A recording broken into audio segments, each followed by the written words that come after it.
Hey everybody. So this is Choice or Winding Down Chronicles of an Expat Going into Early Retirement. Last week I did a rather long review of a professional review that I received from some financial planners that I hired back in January. A I listened to some YouTubers, and one in particular insists that, or highly encourages everyone to hire a professional financial advisor because we don't know what we don't know. And when people are looking at this, you have professionals who are looking at this constantly. This type of thing, it's worth the extra money just to have someone check your numbers and go over, give you some ideas, and maybe consider some things that you never expected. One thing I read is that only 1 out of 4 Americans actually use financial advisors, and one of the reasons is that they just don't trust financial advisors. And I have to say that that's been a hesitation of mine also, because usually you wonder what's the catch. And the only financial advisors I ever have known were always selling something. They were selling a product of some sort. They were selling their service, continued service, or mutual funds. That's something that my parents had been in their entire life. It worked for them, but it could have been better. But every time I went to, so I had used these financial advisors. I was always buying into their product, and I'd never really considered how much their financial fees were, but they were more of an investment side. But this YouTuber I listened to and came to trust, and I think a lot of people has trusted him, encourages you to hire one-off type advisors to look over your review, to look over your portfolio, look over your plan, and to give you some ideas to consider. So last week I did a rather long video that I think went over 45 minutes, maybe 50 minutes long. And I highly encourage you to listen to that, not just for my sake, but you get a little more background and detail as to the reason why I'm giving my opinion, and also what I'm revealing more in detail about the review that I paid for. So just keep in mind when you're this particular group looked at my portfolio at the beginning of the year in March, when the stock market wasn't doing very well, and I still didn't know about my own personal situation. It was at the beginning of the year when we were talking about budget cuts because our organization was losing money, losing funding, and we didn't know the extent of it. So budget cuts were highly being planned, although the details weren't worked out. And so what ended up happening is, by mid-year we already knew in the organization what the plan was, and that I was going to be one of the people losing my job. I did a voluntary redundancy so that I could keep.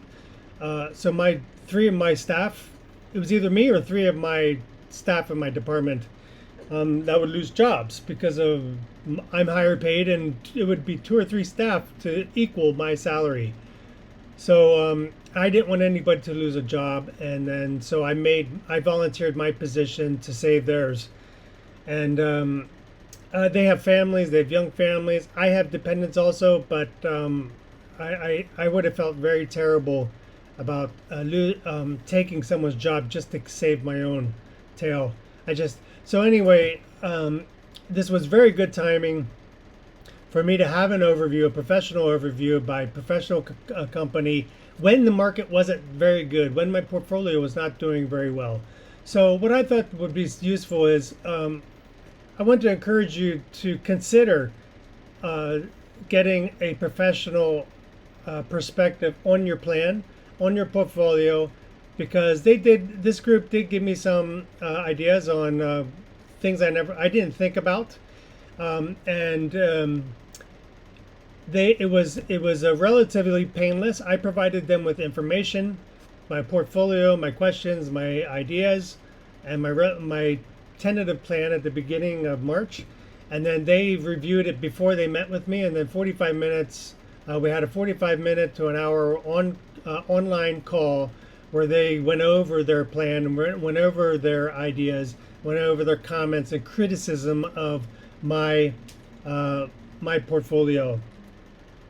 I'll add that I also use a software called Boldin, Boldin, that has given me more reassurance on managing my portfolio. But I just wanted to keep this. I wanted to keep this a very quick summary of what the review entailed and what the outcome of it was, just so maybe it gives you some ideas. Maybe you're in a similar a situation. So I'll just start with the beginning. They sent me this cover, very nice intro. I interviewed with these two gentlemen. They're CFPs. They were very nice. They were as nice as they look in their picture. So I gave them a basic minimum of what I wanted to spend, and then what my portfolio was worth, and then they basically reviewed based on that and my age. I'm 50. I'll be 56 when I stop working at the end of the year, and I will be living in Southeast Asia. So that will give you another little background there. So I told them I wanted to spend between $2,500 and $3,000 per month. My minimum baseline to cover my expenses should be around $2,000, but I wanted to go a little higher just to see how far I could push my portfolio. They said, and I told them that I also would like, ideally, for us to really enjoy my portfolio, we would be spending about $4,000 a month. So these are some of the highlights in their overview. So they said we could get by. I could get by initially with spending about $3,000 per month, and according to the software that they used, that gives me a 83% probability of success if for the rest of my life, which is much better than I expected, especially when my portfolio was down as low as it was. And I just want to reiterate, I am also retiring on a modest budget. I do not have $1 million. So, and this is my wife and I, and a couple dependents that I'm still not sure how that's going to work out with some of her family. But we have a small house in Laos, and I own the house. We don't pay mortgage. We won't pay mortgage there, and I pay rent while I'm living here in Bangkok, but we won't be paying mortgage. It would just be property taxes, which are relatively small. So, so some of the recommendations that they have based on after that $2,500 to $3,000, they recommend I could initially start spending around $3,000 a month. The average return assumption on the investments are 12%. I have my assumptions at 12 to 15%. I am 100% equities, and it's a relatively aggressive portfolio. It does better than the S&P 500, and that's my goal, is to do at least 12%. But they went a little more conservative. They recommend that I reduce my assumptions to an average of 8 to 9%, especially if I'm going to stay in stocks. I think for the next couple years, I'm going to keep it at a minimum of 12 to 15%, because I honestly do expect my portfolio to do a little better especially with the way I'm invested in AI and infrastructure moving forward. So they said that my ideal spending rate and lowest acceptable spending goals, that we need to test the success of each of them just to set guardrails on it using a Monte Carlo analysis. If you don't know what Monte Carlo analysis is, I won't get into it here. I'd suggest looking up, because I'm trying to keep this video short. So another recommendation that they made is that I plan to delay my Social Security till 67. They say my benefits will increase 8% every year. Every year I don't take it, they increase 8%, and I'm not so convinced of this. For me, a bird in the hand is better than two in the bush, especially with Social Security, because I don't trust that the Social Security is going to be there, for one, and two, I think if I can get money now if I can get money to supplement my own portfolio, that just extends the life of my own portfolio, and I'm using money that I would get from Social Security. I've got 7 years to think about that, but it might be gone by then. I mean, they do say that they don't think it will be. It might be gone when they're ready, but I'm just not convinced about that yet. I think it's still. I think there's more benefit to taking out Social Security earlier. Because what if I die when I'm 70? Then I did get that, and I was able to save more for my wife, which I don't think she will get any. She won't get my Social Security because I'm filing single. So going to the next point. So they say spending, set up some spending guardrails to maximize spending over a lifetime, based on my goals, based on the goals that I set with them. So they suggest that I start with a withdrawal rate of 5 to 5.5%, which is higher than I expected.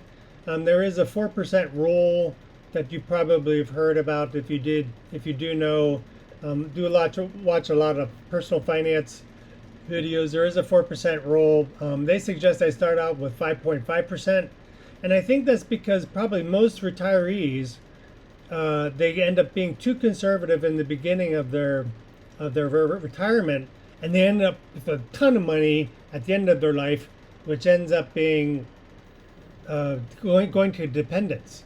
So try to spend a little bit more in the beginning, but they do give me these guardrails. So they say increase my expenditure by 15 to 20% if the market does well, and then decrease it by 10% if the market doesn't do well. So if I'm planning to spend $4,000 a month or $3,000 a month, or $36,000 a year, I will adjust that expectation between $33,000 to $40,000 a year, depending on how the market's doing. Those are those 2 points there. They said I should have cash balance to cover 3 to 4 years of my basic expenses. So they do suggest building up a 3 to 4 year cash balance to cover 3 to 4 years of living expenses, basic living expenses. They say that I am 20 to 25% invested in ETFs, and that my plan is to eventually let that become at least 50% of my portfolio. So here are their recommendations based on that. So they said consider consolidating your investments into one custodian, preferably Schwab. I have done that. I had several accounts in some brokerage accounts.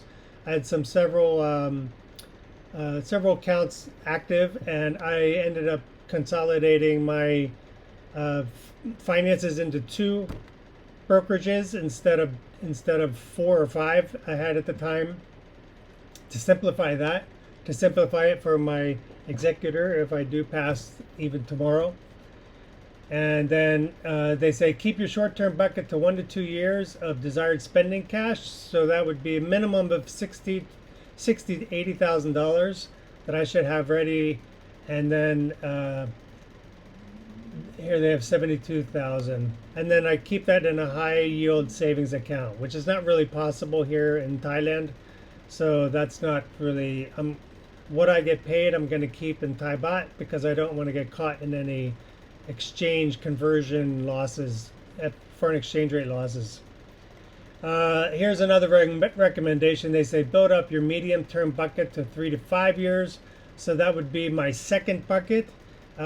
So as the market does well, I will be cashing in and liquidating stocks to put into the bucket 2 that would be there for 2 to 3 years out from when I start when I start retirement in 2026. So roughly 2027, 2028 is when I would probably be dipping into that. Because you do want to prepare for any kind of market downturn, or I do. If you're, whenever you're planning to retire, you need to plan that in. Here they say the remainder of my assets should remain in stocks for growth, and our portfolio, they say they recommend 70% stocks, 30% international. I don't agree with that. I think I am 100%. I've got a few stocks overseas. I own a few shares of stocks that are overseas or companies, but I think the companies that I own are already there's enough international exposure. Even though they're based in the U.S., I still think the U.S. economy is the best bet. Warren Buffett says that, don't bet against the U.S. economy. So I don't agree with this 30-70 ratio. I'm pretty much 99% stocks in the U.S. They do have enough international exposure that I don't need to take any more risk than I'm already taking. They say look for options to own small and medium-sized companies, and I do have that in my portfolio. That's part of the growth component of the portfolio. I'll do another video that goes specifically into my portfolio and what the blueprint looks like there. So moving on to the other executive summary. So they say create a monthly paycheck in retirement, practice systematic rebalancing at least quarterly. So I do plan to do that at least quarterly. I'm interested in following the stock market. I like to see what makes it move, especially with different things that are happening globally. So I do plan to do a review of my portfolio every quarter, minimally, just to move money around, rebalance if necessary. But one thing I don't want to be doing is watching it daily like I do now. I want to enjoy my retirement, and I don't want to have to be working. I don't want this to become a full-time job, even though it'll be a part-time job, but because I enjoy it. So moving on to tax planning and Roth conversion section. So I will be filing single, and they say I need to prepare for after-tax assets when to manage my portfolio. I need to understand what the implications are to maximize tax efficiency. So their recommendations around this are try to max out your Roth IRA for as long as I have earned income. This could be the very last year I can contribute to my Roth, which I already did, because next year if I don't have any earned income, I cannot contribute to my Roth. But if I can get a small job, some contract work or something, I will try to continue adding to that. But if I don't, it's not a big deal. So they say establish a tax location in my portfolio with high growth assets in my Roth. So they suggest that I put in my Roth, put in my Roth 100% stocks, which is what I have, because that will just grow. I don't plan to touch my Roth hopefully until I'm 70. So I've got another 15 years there for that to grow, and I expect it to grow pretty well, and I'm going to need it. So I don't plan to take that out before 70 unless something happens. So I'm going to keep that into mature growth and relatively high growth stocks, and then at some point I might convert later in my life, just to protect any kind of growth I might have earned over the years. So here they're talking about tax loss harvesting. So every year you can tax harvest $3,000 of ordinary income from losses in stocks. That's something that I might do this year since I'm working. I might write off some stock. I only have 1 or 2 stocks that are in the red, so I might write some of that off before the end of the year. But next year probably won't be a possibility if I don't have any income anyway. And they say reduce highly appreciated stock position in the portfolio to cut down on the concentration of risk, which is what I will do. Moving on, so here we're going to insurance planning here. One of my concerns was getting insurance overseas. I don't, I'm going to have to pay for my own insurance. They gave me a recommendation of an agent. I contacted them, and that's moving. I won't get into that here right now, but long-term health insurance overseas is an issue unless you have health insurance in the U.S., and I don't. So I will need to have some at least outpatient, and I plan to finance that myself. All inpatient and pharmacy, doctor visits, and everything will all be out of pocket. Long-term care, they said the plan for that. I won't get into that. Estate planning. So your estate planning, my sister will be my executress, and they recommend that I ensure that I have the proper beneficiaries on all the retirement accounts. They recommend I review my core estate plan with wills and powers of attorney and healthcare directives every 5 to 7 years to make sure they align with my wishes and state laws. And then they say consider a trust that is based in the U.S. to help simplify management of assets for my wife's benefit. So a couple years ago, I did make myself a trust. I did do a will that said everything that I own in the U.S., which is all basically accounts. I don't own any assets other than what's in the brokerages. Everything will go into my estate, and then my wife will inherit everything, and my sister will manage it. So that was it. I want to keep this short, like I said. In the end, they ended up giving me, there's other ways that they can help.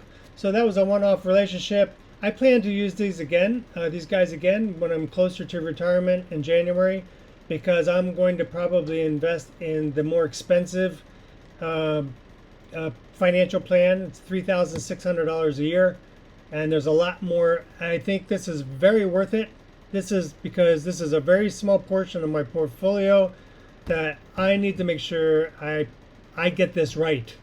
And I'm going to need as much professional help as possible so I'm comfortable about the decisions I'm making.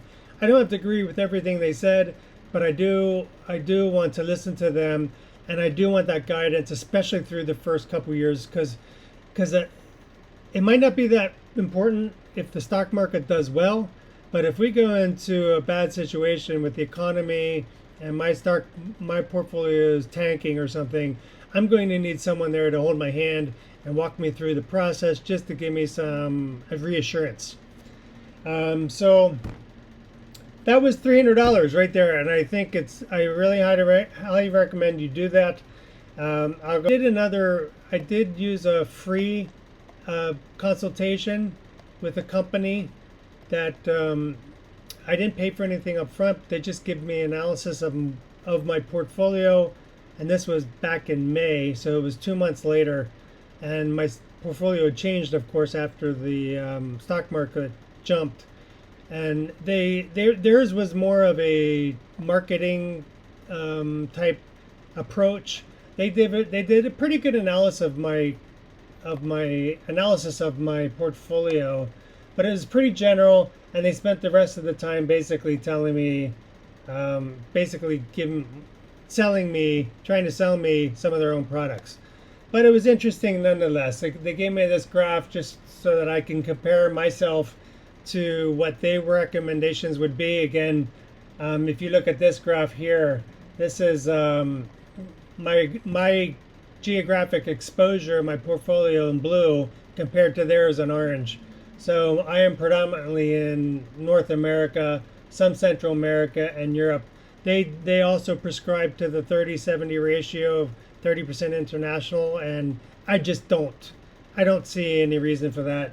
And then this is a very long presentation they sent me, and then this was another graph that they showed a comparison between my accounts versus their accounts, which they also consider themselves moderately aggressive portfolio, and I consider myself a moderately aggressive portfolio, and my portfolio is very different, looks very different sector-wise compared to what theirs does.